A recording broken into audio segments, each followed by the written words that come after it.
Wow, good morning. How are you?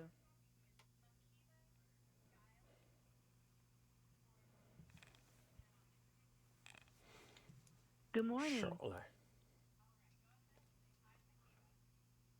Hey, Makiba. Hi, good morning. How are you?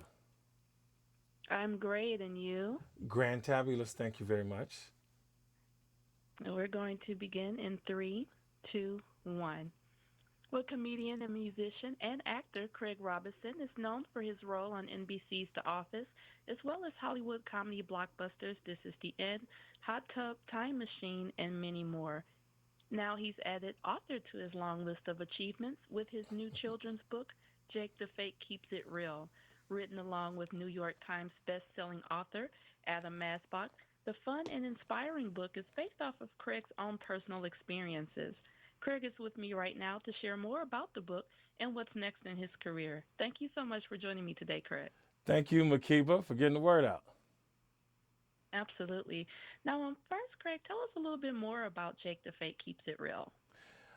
Jake the Fake keeps it real. It follows this character named Jake, who's just entering this performing arts school.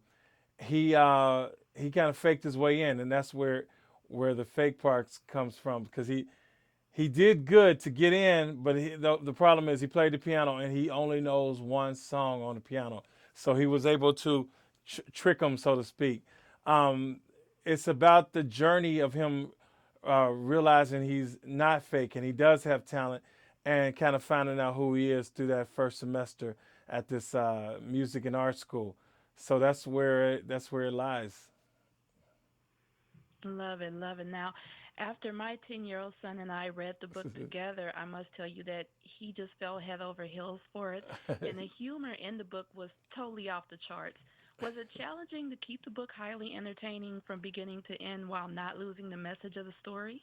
Um, I gotta say, Adam Mansbach did most of the heavy lifting in this process. I mean, he would interview me and stuff, and I would share ideas and all of this. But he really has he's a genius way of focusing and narrowing down and breaking things down to detail and keeping that humor throughout. One of the things we agreed on was poop jokes are funny, so we kind of kept that a running thing. And that was great. Like I said, my son absolutely loved it.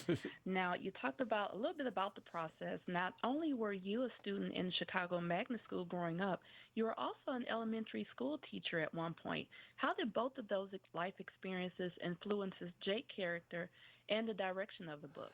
um, well, in collaborating with Adam, like he had his stories, I have mine.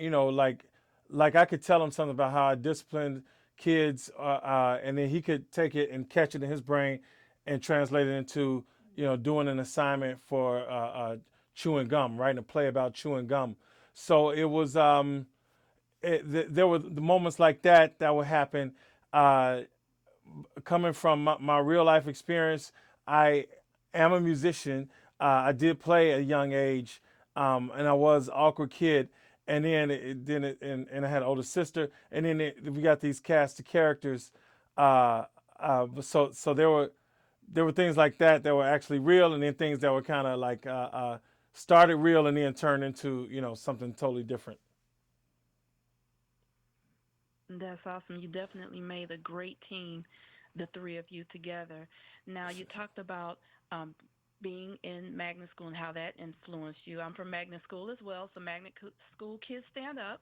Magnet school kids rock. Absolutely, absolutely. Now, to bring Jake to life, like you said, all three of you had to get together and Keith share Knight had those to unique perspectives. Keith Knight brought in that animation that I love so much, and some of the pictures make you laugh no matter what the story is going on. Yes, yes. What was it like to work with Keith? Keith is great. He kind of came in. Uh, uh, he would dip in and see what was going on, but he would submit his stuff, and it was like, dude, you're in our heads. This is what's going on. So he's he knows his stuff, and we're all cool. I knew Keith before the project. I met Adam, and then it kind of all came together. Yes, and the outcome was amazing. Now, having had four children grow through those tween years in that phase myself, I know firsthand how exciting yet scary those times can be for kids and parents alike. What's the message that you hope that kids in the age 8 through 12 demographic will get from reading the book, and what lessons can parents take away as well? I I think both kids and parents should know it's okay to have fear. It's a natural thing, and don't let it paralyze you. You got to push through it because you will come to realize one day that fear is actually energy and it's there to propel you.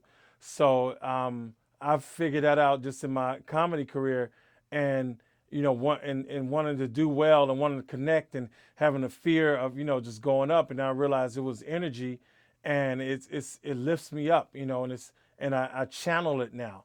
So it's okay to have fear. Just learn how to channel it and know what to do with it. And a lot of that is from like living in the moment.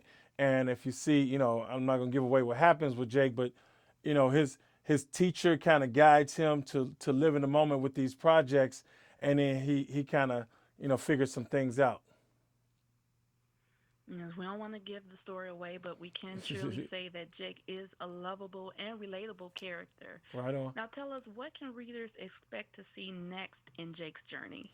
Well, there's two more books on the way, so we got to look out for those. And he's going to, once he get past this first semester, we're gonna, bring some more entertaining stuff. You're looking forward to it. Now, we've talked a lot about Jake and the wonderful book. Let's talk a little bit about you. Now, you actually have a couple of movies out right now. Tell us a little bit more about those and what other projects you have currently and what's next on the horizon for you.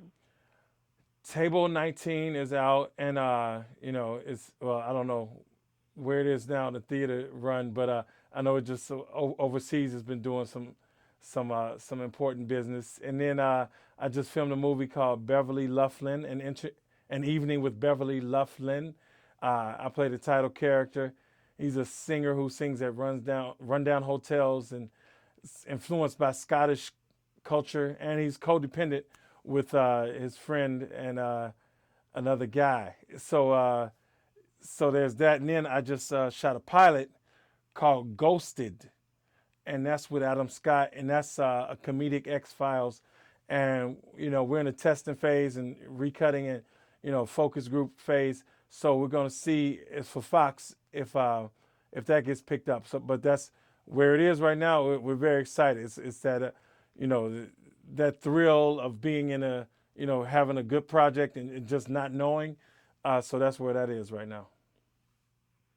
It definitely sounds like an exciting time and a full plate for you indeed. And we're glad that you took out the time to write Jake the Snake. For all of the 8 to 12-year-olds out there for us, I can tell you from a parent's perspective, we appreciate you. Hey, appreciate you, getting the word out and talking and sharing Jake the Fake with your kids. Absolutely.